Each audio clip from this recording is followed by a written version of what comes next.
Hello my lovely students. So in this video we're gonna talk about the rules for naming coordination compounds. ये बहुत important है और ज़्यादातर आपके पास आ भी जाता है इसका क्वेश्चन। कोऑर्डिनेशन कंपाउंड आपको गिवन होगा, उसका आपको नेम लिखना है। तो उसके रूल्स क्या है? First of all the cation is named first means cation is named before अनायन। तो यहाँ पर देखो इस तरह से आपको सपोज कोई कोऑर्डिनेशन स्फीयर है, सपोज ये है, ये पहले लिखा है और सपोज कोई काउंटर आयन क्लोराइड बाद में है। तो आपको पता है जो पहले लिखा जाता है वो हमेशा पॉजिटिव होता है चार्ज उस पर, और जो पीछे लिखा जाता है उस पर हमेशा नेगेटिव होगा। अब ये ऐसा नहीं है, ऐसे भी हो सकता है पोटाशियम आगे हो और कोऑर्डिनेशन स्फीयर पीछे हो। तो उस केस में जो आगे आपके पास स्पीशी होती है वो हमेशा पॉजिटिव होती है, पीछे वाली स्पीशी हमेशा नेगेटिव होती है। तो इसी तरह से इन्होंने बोला है जो भी आपका मॉलिक्यूल गिवन है, कोई भी कंपाउंड गिवन है, उसमें जो आपका पहला आएगा उसको पहले क्या है, कैटायन पहले आता है। इसी वजह से पहले नेम जो लिखोगे वो कैटायन का नेम लिखोगे, यहाँ पे कैटायन ये है तो इसका नेम लिखोगे। उसके बाद आप अनायन का नेम लिखोगे। वैसे ही इसमें होगा, पहले इसका नेम लिखा जाएगा, कैटायन लिखा जाएगा, फिर उसके बाद अनायन लिखा जाएगा। सबसे पहली चीज़ तो आपको ये रूल नंबर 1 था। नाउ सेकेंड रूल में लाइगेंड्स का बहुत इंपॉर्टेंट रोल रहता है कि लाइगेंड्स देखो अलग अलग तरह के लाइगेंड्स होते हैं। आपको पता है कोऑर्डिनेशन स्फीयर में जो कोऑर्डिनेशन कंपाउंड है उसमें मेटल्स के साथ आपके लाइगेंड रहते हैं जो कि उसको इलेक्ट्रॉन डोनेट करते हैं। अब ये लाइगेंड्स कौन कौन से टाइप के होते हैं और जो लाइगेंड आपके मेटल के साथ लगे होंगे उनको किस तरह से नेम करना है ये भी देख लो। The ligands are named before the name of central metal atom या फिर ion in an alphabetical order. यहाँ पर आपका सपोज कोई मेटल है आपका लगा हुआ और सपोज यहाँ पे NH3 6 है, इस तरह से सपोज कोई मेटल है, कोई भी मेटल, और यहाँ पे काउंटर आयन है। तो इसमें क्या बोला जा रहा है, सबसे पहले तो पॉजिटिव को लिखो, फिर नेगेटिव का नेम लिखो। जो पॉजिटिव का नेम है उसमें कोऑर्डिनेशन स्फीयर आ रहा है। नाउ बोला जा रहा है कि कोऑर्डिनेशन स्फीयर को हमेशा कैसे नेम करोगे आप। कोऑर्डिनेशन स्फीयर का कभी भी नेम लिखना है तो सबसे पहले लाइगेंड्स को लिखा जाता है, यानी कि जो भी आपके लाइगेंड्स है पहले उसका नाम लिखा जाएगा, जितने भी लाइगेंड्स है, उसके बाद आपका मेटल का नेम लिखा जाएगा हमेशा कोऑर्डिनेशन स्फीयर में। सो कोऑर्डिनेशन स्फीयर को कभी भी नेम करना है तो पहले लाइगेंड्स का नेम लिखो, उसके बाद मेटल का नेम आएगा। अब जो लाइगेंड्स होते हैं, लाइगेंड्स कितने टाइप के होते हैं और कौन कौन से लाइगेंड को किस तरह से कोऑर्डिनेशन स्फीयर में बोला जाता है, उनका नेम किस तरह से दिया जाता है। अगर न्यूट्रल, हम क्या कर रहे हैं यहाँ पे, लाइगेंड्स अगर हमारे न्यूट्रल है, न्यूट्रल मीन्स उन पे कोई चार्ज नहीं होता, जैसे NH3 हो गया, CO हो गया, वाटर हो गया, ये सारे आपके न्यूट्रल लाइगेंड्स है, इस पर कोई भी आपका चार्ज नहीं रहता। तो जो आपका NH3 है वो क्या कहलाता है, ध्यान से देखना, दिस इज़ वेरी इंपॉर्टेंट। अगर कहीं भी कोऑर्डिनेशन स्फीयर के अंदर लाइगेंड NH3 है, वैसे इसका नेम होता है अमीन। वैसे जनरली इसे क्या कहा जाता है, NH3 को वैसे कहा जाता है अमीन, ये अमीन होता है। बट कोऑर्डिनेशन कंपाउंड में अगर इसका नेम आपको लिखना है, अगर सिर्फ एक आपका अमीन है यहाँ पर, तो आपको क्या लिखना है, उसका नेम में M लगाना है। दिस इज़ वेरी इंपॉर्टेंट, अमीन हो जाएगा इसका नाम, अमीन, ठीक है, सिंगल M नहीं लगेगा। कोऑर्डिनेशन स्फीयर में NH3 का नेम हमेशा M में होता है, ये बहुत ज़्यादा इंपॉर्टेंट है आपका। इसीलिए आप क्या लिखोगे, इसको NH3 कभी भी आ जाए M करके अमीन लिखोगे। CO आता है क्योंकि न्यूट्रल लाइगेंड्स है तो इसका नाम नॉर्मल होता है, जैसे इसको कार्बोनाइल बोलते हैं तो यहाँ कार्बोनाइल होगा। अब H2O है तो इसको वाटर नहीं बोलना, इसको बोलना है एक्वा, तो ये भी इंपॉर्टेंट हो गया, वाटर को एक्वा बोलना है। NO लाइगेंड न्यूट्रल है, इसका नेम होता है नाइट्रोसाइल, जैसे कार्बोनाइल है इसका नाम होता है नाइट्रोसाइल।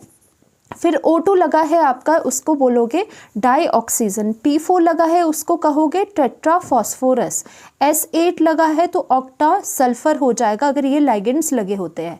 अब आते हैं हमारा जो मोर ऑफन आपको कंपाउंड्स में दिखते हैं, ज़्यादातर यूज़ होते हैं ligands. One of the ligand is your EN। आपको पता है वैसे तो इसका नॉर्मली क्या बोला जाता है, इथिलीन डाइमीन बोला जाता है, बट कोऑर्डिनेशन कंपाउंड में दिस इज़ वेरी इंपॉर्टेंट, जो ये EN होता है, EN आपको पता है ये वाला कंपाउंड होता है, बाइडेंटेट होता है। अब इसमें जब नेम लिखना है तो आप इथिलीन डाइमीन नहीं लिखोगे, ध्यान से देखो। अब इसका नेम क्या हो जाएगा, इथेन, ई में आपके क्या है, मीथ ईथ, ये इथेन है। अब क्या लिखोगे, 1,2 डाइअमीन, 1,2 डाइअमीन, इथेन 1,2 डाइअमीन। अब यहाँ पे एक गौर करने वाली बात है, कि आप अगर NH3 अकेला अगर लाइगेंड आपका होता है तो आप लिखते हो इसको क्या, डबल एम करके अमीन।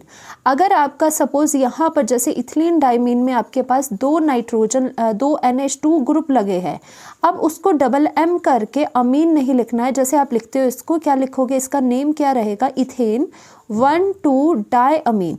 अब डाई अमीन में डबल एम नहीं आएगा क्योंकि यहाँ पे दो NH2 ग्रुप है। अगर आपका सिंपल NH3 होता है तो ही उसमें डबल एम आएगा, बाकी जगह सिंपल आपका सिंगल एम से काम चलाओगे, डाई अमीन आप इसमें लिखोगे। तो ये बात बहुत ज़्यादा इंपॉर्टेंट है। तो इंपॉर्टेंट लाइगेंड्स कौन से आपके, NH3CO, H2O और NO और EN आपका इंपॉर्टेंट है, ये भी समटाइम्स पूछ लिए जाते हैं, बट ये ऊपर के जो है आपके चार वो तो बहुत इंपॉर्टेंट है। And plus this now PPH3 भी पूछा जाता है। PPH3 को क्या कहते हैं, देखो PH हो गया फिनाइल, तो 3 है तो ट्राईफिनाइल फॉस्फीन इसे कहा जाता है, ये आपको याद रखना है। नाउ एक और लाइगेंड होता है C2H4, आपको पता है इससे क्या, ये क्या होता है, दिस इज योर इथीन। तो इथीन अगर है तो या तो इसको इथीन लिखा जाता है या फिर इथाइलिन भी लिखा जाता है। और C6H6 अगर कभी आ गया तो डायरेक्टली इसे बेंजीन लिखा जाएगा। एंड आपका C5H5N आ गया तो ध्यान से देखो, C6H5 आना चाहिए यहाँ पे, C6H5N अगर आ गया तो यानी कि आपका ये होता है पिरिडिन। पिरिडिन क्या होता है, बेंजीन में एक कार्बन हटा के आपका नाइट्रोजन लग जाता है, बस। नाउ ये तो बात रही आपके न्यूट्रल लाइगेंड किस तरह से नेम में लाने हैं। अब आपके जो अनायनिक लाइगेंड्स होते हैं उनको कैसे चेंज करना है। अनायनिक लाइगेंड्स का जो नेम होगा उसके पीछे सिर्फ और सिर्फ आपको O लगा देना है। अब कैसे, यहाँ पर देखो सपोज यहाँ पे जैसे OH नेगेटिव का जनरल नेम क्या है, OH नेगेटिव। अब हम किसकी बात कर रहे हैं, नेगेटिव लाइगेंड्स की बात कर रहे हैं। OH नेगेटिव को कहते हो आप हाइड्रोक्साइड, वैसे इसका जो नेम होता है वो होता है हाइड्रोक्साइड, बट कोऑर्डिनेशन कंपाउंड्स में अगर ये लाइगेंड आपका यूज़ हो रहा है तो बोला गया है कि जो आपका नेगेटिव लाइगेंड्स होता है उसके लास्ट में क्या लगाना है, उसके लास्ट में आपको क्या लगाना है, O लगा देना है। बस ये याद रखो, नेगेटिव लाइगेंड्स के लास्ट में आपको O लगाना है, ये बहुत इंपॉर्टेंट है। नेगेटिव लाइगेंड्स के लास्ट में आपको O लगाना है। तो यहाँ पे हाइड्रोक्साइड है तो दैट मीन्स OH का कोऑर्डिनेशन कंपाउंड में क्या बोला जाएगा, आपको बोला जाएगा हाइड्रोक्सीडो बोला जाएगा, यानी कि आइड की जगह आइडो लग जाएगा, ई की जगह ओ लग जाएगा, बस ये बोला जा रहा है। उसी तरह से यहाँ पर X नेगेटिव है, it can be F negative, Cl negative, bromine negative या फिर I नेगेटिव। हलोजन के जो नेगेटिव है वैसे उसको हलाइड बोला जाता है, बट यहाँ पे आप हलाइडो लग जाएगा। जैसे Cl नेगेटिव होगा उसे क्लोराइड बोला जाता है, बट नेगेटिव लाइगेंड है इसी की वजह से यहाँ पे क्लोरिडो बोला जाएगा। Cn नेगेटिव साइनाइड होता है, बट यहाँ पे इसका लास्ट में देखो सब में जो भी आपके नेगेटिव जो आपके लाइगेंड्स है सबके सब लास्ट में आपका OO लगा है, तो यहाँ पर क्या लग जाएगा, आपका साइनिडो लग जाएगा, या फिर साइनिडो सी भी लिखा जाता है, साइनिडो सी भी लिखा जाता है। या फिर आपको पता है ये एम्बिडेंटेड लाइगेंड होता है, अगर सी से कोई ये लिंकेज करवा रहा है, सी से अगर डोनेशन करवा रहा है तो साइनिडो या फिर साइनिडो सी लग जाएगा। अगर एन से लिंकेज करवा रहा है तो इसको आइसोसाइनिडो कहा जाएगा या फिर सिर्फ साइनिडो एन कहा जाएगा। तो ये आपको याद रखना है ना। वैसे ही N3 नेगेटिव जो होता है उसे नाइट्राइड, उसका नाम होता है नाइट्राइड, और बट यहाँ पे है नाइट्रीडो। H नेगेटिव का हो जाता है हाइड्राइड, हाइड्राइड नेम हो जाता है, बट ये क्या है, हाइड्रीडो हो जाएगा, बस लास्ट में O लगाना है। ये होता है परऑक्साइड, इसका हो जाएगा परऑक्सीडो। और ये क्या हो जाएगा, NH2 नेगेटिव होता है अमाइड, इसका नाम हो जाएगा अमाइडो।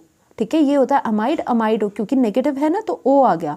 यहाँ नेगेटिव है, नाइट्राइट होता है, अब क्या हो जाएगा, नाइट्रीटो हो जाएगा। अगेन ये दोनों भी NO2 नेगेटिव होता है, वो one of the ambidentate ligand है, या तो वो नाइट्रोजन से लिंक करेगा या फिर ऑक्सीजन के साथ लिंक करेगा। अगर वो नाइट्रोजन से बॉन्ड बनाता है तो कहा जाता है नाइट्रीटो N, अगर वो ऑक्सीजन से बॉन्ड बनाता है तो कहा जाता है नाइट्रीटो O। नाउ SCN नेगेटिव भी आपका एम्बिडेंटेड लाइगेंड है, या तो वो S से लिंक करेगा या फिर वो N से लिंक करेगा।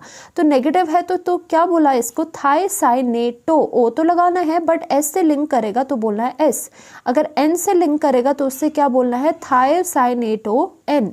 और C2O4 2 नेगेटिव है, ये इसको ऑक्सलेट भी कहा जाता था। वैसे ऑक्सलेट है तो 2 नेगेटिव है और ये कहलाएगा ऑक्सलेटो। और आपको पता होना चाहिए C2 जो आपका ये है C2O4 2 नेगेटिव है, इसे और क्या कहा जाता है, इसे ऑक्सलेटो कहा जाता है, ऑक्सलेट कहा जाता है। वैसे OX 2 नेगेटिव होता है, अगर नेगेटिव है तो इसका नाम क्या पड़ गया, ऑक्सलेटो, उसे ऑक्सलेटो आपको कहना है।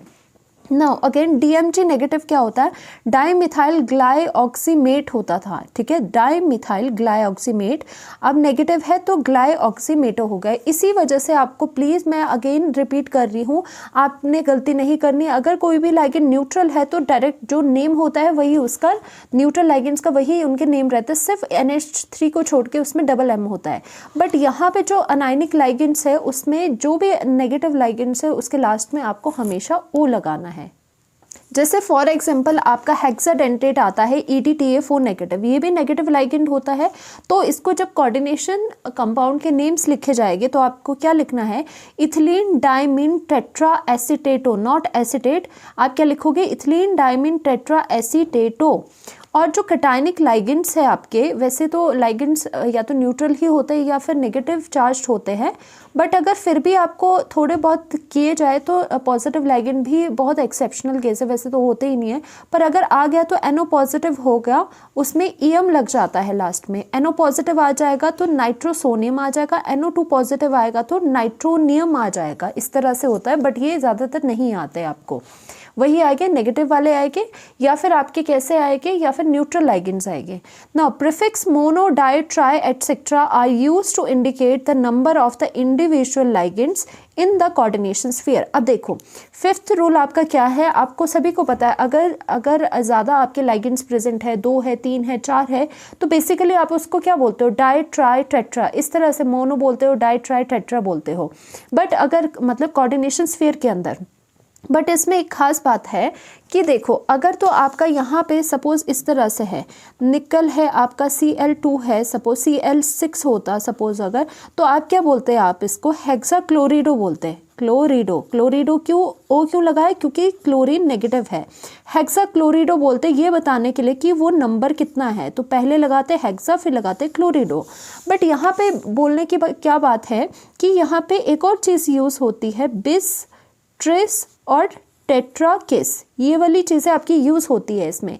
फॉर एग्जांपल, और ये वाली चीज़ें कहाँ यूज़ होगी, सपोज अगर कोई ऐसा लाइगेंड है जिसमें ऑलरेडी, जिसमें कि उसके नेम में ऑलरेडी ही ट्राई या टेट्रा या फिर डाई यूज़ हो रहा है ऑलरेडी, तो उन लाइगेंड्स के लिए आप दोबारा से डाई या ट्राई नहीं लगाओगे, आप लगाओगे बिस, ट्रिस या फिर टेट्रा किस। अगेन मैं रिपीट करके बताती हूँ, अगर कोई ऐसा लाइगेंड है जिसके ओरिजिनल नेम में ही डाई, ट्राई पहले से ही है, और अगर वो 2 या 3 4 बार लिखे गए हैं तो उसमें डाई, ट्राई नहीं लगाओगे, उसमें लगाओगे बिस, ट्रिस, टेट्रा किस। जैसे निकल Cl2 PPH3 होल ट्वाइस है, तो देखो अगर यही कोऑर्डिनेशन स्फीयर है, कोई काउंटर आयन नहीं है, तो इसका नेम, कोऑर्डिनेशन स्फीयर का नेम पहले कैसे बोलते हैं, पहले लाइगेंड्स बोले जाते हैं। ओके, लाइगेंड्स भी कैसे लिखने हैं, आपको अल्फाबेटिकली ऑर्डर में लिखना है कि पहले यहाँ से क्या है, क्लोरिडो है और यहाँ से ट्राइफिनाइल फॉस्फीन है, तो C पहले आता है, तो आपको क्या लिखना है, यहाँ पे 2 है तो आपने क्या लिखा, डाइक्लोरिडो, और स्पेस नहीं देना है, डाइक्लोरिडो लिखा आपने। और उसके बाद क्या लिखना है, क्या हम इसको डाई ट्राइफिनाइल फॉस्फीन लिखेंगे कि जैसे 2 है ना यहाँ पे, तो कुछ बच्चे बोलेंगे कि इसको ऐसे लिखते हैं, अंदर का नेम क्या है, अंदर का नेम है ट्राइफिनाइल फॉस्फीन, तो हम क्या है डाई नहीं लगाएंगे इसमें, क्योंकि अंदर जो है उसके नेम में ही आपका ट्राइफिनाइल फॉस्फीन आ रहा है। तो अगर पहले ही ओरिजिनल नेम में किसी लाइगेंड के डाई, ट्राई या फिर मोनो जो भी यूज़ होता है, तो उसके साथ हम क्या लगाते हैं, उसके साथ हम बिस, ट्रिस, टेट्रा किस लगाते हैं। यानी कि अगर वो 2 है, अगर ये 2 है तो हम क्या लगाएंगे, हम डाई की जगह बिस लगाएंगे, हम बोलेंगे यहाँ पे बिस है, और बिस और ये वाली चीज़ें अगर जब भी यूज़ होती है तो उसके साथ आपका ये ब्रैकेट लगता है, क्योंकि बड़ी चीज़ आ जाती है ना, बड़ा है आपके पास लाइगेंड, तो ये क्या आ जाएगा, 2 से इसका नाम आ गया बिस, और ये क्या हो जाएगा, ट्राइफिनाइल फॉस्फीन। बिस हो गया, फिर ट्राईफिनाइल फॉस्फीन आप एज इट इज लिखोगे, फिर आप उसका निकल का नेम लिखोगे और साथ में आप ऑक्सीडेशन स्टेट भी लिखते हो, जो कि मैं आगे बताऊंगी। ओके,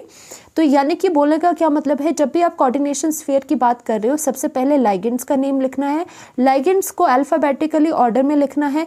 कोई ऐसा कंपाउंड आ गया जिसके ओरिजिनल नेम में ही ट्राई या डाई है तो उसमें बिस ट्रिस टेट्राकिस यूज होता है विद ब्रैकेट। और उसके बाद जब लाइगेंड्स का नेमिंग खत्म हो जाए फिर जो मेटल प्रेजेंट है उसको लिखते हैं, फिर उसके मेटल के साथ हमेशा उसकी ऑक्सीडेशन स्टेट ज़रूर लिखते हैं। तो आगे चलते हैं, नेक्स्ट जो है आपका rule, oxidation state of metal in cation, anion or neutral coordination entity is indicated by Roman numeral in parenthesis। parenthesis होता है ब्रैकेट। बोला जा रहा है कि जब मेटल आप लिखोगे उसके बाद चाहे वो कटायन है, अनायन है या न्यूट्रल है, कोऑर्डिनेशन स्फीयर में जो कोऑर्डिनेशन स्फीयर के अंदर मेटल है उसके साथ हमेशा आप उसका क्या लिखोगे, उसका ऑक्सीडेशन नंबर लिखोगे, वो भी रोमन नंबर्स में लिखोगे और वो भी ब्रैकेट में लिखोगे। अब देखो इसके बाद इंपॉर्टेंट चीज़ क्या आती है, आपने ये लिख लिया था कि देखो पहले लाइगेंड्स लिखोगे फिर उसके बाद मेटल और उसके ऑक्सीडेशन स्टेट लिखोगे। अब ये मेटल का नाम कैसे लिखना है ये भी डिपेंड करता है, this is very important. Metal का नाम कैसे लिखोगे ये बहुत डिपेंड करता है। अगर तो ध्यान से देखो, नेम ऑफ मेटल, अगर मेटल आपके कॉम्प्लेक्स यानी कि कोऑर्डिनेशन स्फीयर अगर आपका कैटायन या फिर न्यूट्रल है, ध्यान से देखना क्या बोला जा रहा है। एक केस आपका ऐसा लिखा जा रहा है, अगर कोऑर्डिनेशन स्फीयर आपका कैटायनिक है या फिर कोऑर्डिनेशन स्फीयर पे कोई भी चार्ज नहीं है, कोऑर्डिनेशन स्फीयर आपका न्यूट्रल है तो अलग कैटेगरी से मेटल के नेम बोले जाते हैं। अगर कोऑर्डिनेशन स्फीयर आपका नेगेटिवली चार्ज्ड है तो मेटल के नेम अलग तरह से बोले जाते हैं, यानी कि दो कैटेगरी हो गई। अगर कोऑर्डिनेशन स्फीयर पॉजिटिव होगा या फिर न्यूट्रल होगा तो आपको जो इसमें मेटल प्रेजेंट है उनके नेम अलग तरह से बोले जाते हैं। अगर इसमें कोऑर्डिनेशन स्फीयर जो नेगेटिव है अगर इसमें मेटल प्रेजेंट है उसका नाम आप अलग तरह से बोलोगे। अब यहाँ पर देखो क्या हो गया, ये क्रोमियम है, ठीक है। अगर आपका कॉम्प्लेक्स यानी कि कोऑर्डिनेशन कॉम्प्लेक्स वो फर्स्ट टाइप का है यानी कि पॉजिटिव है या फिर आपका न्यूट्रल है तो क्रोमियम जो है, जो इनके ओरिजिनल नेम होते हैं उसी तरह से आप मेटल को बोलते हो, क्योंकि Cr को क्रोमियम बोलते हो तो आपने क्रोमियम लिख लिया। बट अगर यही क्रोमियम, अगर आपका यही बोला जा रहा है कि अगर यही क्रोमियम अगर आपका कोऑर्डिनेशन स्फीयर में प्रेजेंट है और साथ में नेगेटिव लगाए तो ये इसको, इस मेटल को क्रोमियम नहीं बोला जाएगा, इसको बोला जाएगा क्रोमेट। मतलब 8 लगा देना है लास्ट में, क्रोमेट लगाना है। और ये नेगेटिव वाला जो केस है वो बहुत इंपॉर्टेंट है। तो देखो वही हम डिस्कस करने जा रहे हैं। अब आपको ये चीज़ें लर्न होनी चाहिए कि आपका अगर देखो यहाँ पर क्रोमियम होगा तो पॉजिटिव एंड न्यूट्रल में आप क्या बोलोगे, उसको नॉर्मली जैसे बोलते हो क्रोमियम। ये इंपॉर्टेंट है, ये वाली लाइन नेगेटिव अनाइंस की जो लाइन है वो बहुत इंपॉर्टेंट है। जैसे क्रोमियम को अनाइनिक है तो उसको क्या बोला जाएगा, क्रोमेट बोला जाएगा। CO कोबाल्ट होता है तो अगर नेगेटिव वाले स्फीयर में प्रेजेंट हो तो उसको कोबाल्ट नहीं कोबाल्टेट बोला जाता है। आयरन पॉजिटिव में आयरन ही होगा, नेगेटिव वाले स्फीयर में फेरेट हो जाएगा। दिस इज़ वेरी इंपॉर्टेंट, बहुत अलग है, फेरेट हो जाएगा, नॉट आयरनेट नहीं होगा, फेरेट बोला जाएगा। मैंगनीज को सिंपली यही बोलेंगे बट नेगेटिव में मैंगनेट बोलेंगे।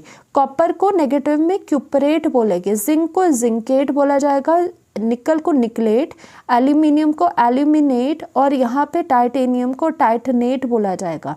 Ag क्या होता है, मर्करी यहाँ होता है मर्क्यूरेट बोला जाएगा नेगेटिव कॉम्प्लेक्स में। और यहाँ पे भी ये इंपॉर्टेंट है सम, ये पैलेडियम Pd होता है पैलेडियम बोला जाएगा। अनाइनिक में पैलेडेट बोला जाएगा, पैलेडेट बोला जाएगा। प्लैटिनम को प्लैटिनेट बोला जाएगा। Ag जो सिल्वर होता है सिल्वरेट नहीं बोलना है। अब ये जो दोनों इंपॉर्टेंट है आपके Ag एंड Au। आपको पता है Ag सिल्वर होता है, Au आपका गोल्ड होता है। बट अगर नेगेटिव स्फीयर में अगर वो कोऑर्डिनेशन स्फीयर में प्रेजेंट है तो सिल्वर को आपको क्या बोलना है, आर्जेंटेट बोलना है। Ag से आर्जेंटेट, Au से ऑरेट बोलना है। ये दोनों बहुत ज़्यादा इंपॉर्टेंट है आपको। सो मेटल का आपको पता होना चाहिए कि कॉम्प्लेक्स कौन सा है, पॉजिटिव है, न्यूट्रल है या फिर आपका अनाइनिक है। अनाइनिक में ये चीज़ें याद करने वाली है। ओके, सो नेक्स्ट लेक्चर में कुछ प्रॉब्लम्स है जो कि हम सॉल्व करेंगे, जो कि NCERT के। Thank you so much.